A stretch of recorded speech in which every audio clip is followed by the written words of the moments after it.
बहू बनी बेटी प्रतिमा। अमन की शादी को अभी 2 ही साल हुए थे। प्रतिमा माँ बन गई। कम उम्र में बच्चे को संभालना उसने बड़े आराम से कर लिया, पर अगले 2 साल में प्रतिमा को एक और बेटा हुआ।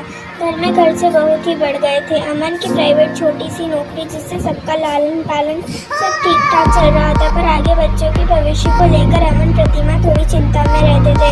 वह अपने बच्चों को अच्छी परवरिश देना चाहते थे। तभी कुछ दिनों बाद अमन को दुबई की कंपनी से अच्छा ऑफर आया।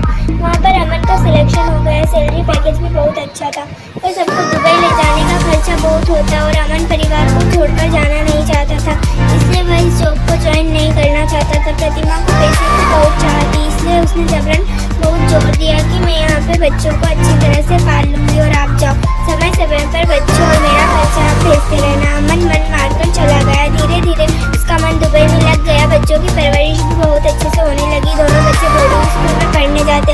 अमन शुरू में तो 2 साल बाद आया, फिर उसने आना बंद कर दिया।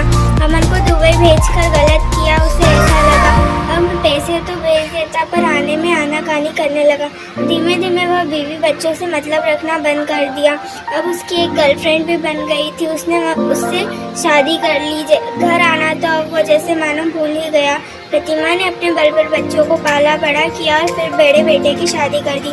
बड़ी बहू तो आते ही बेटे को लेकर अलग हो गई। प्रतिमा बहुत टूट चुकी थी। पहले पति और बेटा, धीरे धीरे सब दूर होते जा रहे थे। उसका कोई भी ध्यान नहीं रखता। उसका कहीं मन नहीं लग रहा था। धीरे धीरे वह बीमारियों का शिकार होने लगी।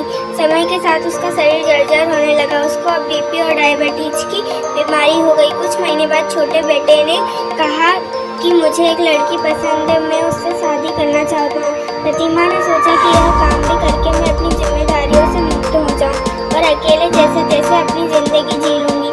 शादी भी बड़ी धूमधाम से बिना अमन के आए बीत गई। प्रतिमा को लग रहा था कि यह बहू भी मेरे बेटे सूर को लेकर चली जाएगी, पर ऐसा नहीं हुआ। निया बहुत ही समझदार निकली। वो प्रतिमा का बहुत ही ध्यान रखती। उसको समय पर दवा देना, उसके साथ बैठना, बातें करना, अपने साथ बाहर ले जाना आदि सब बातों का वह पूरा ध्यान रखती थी।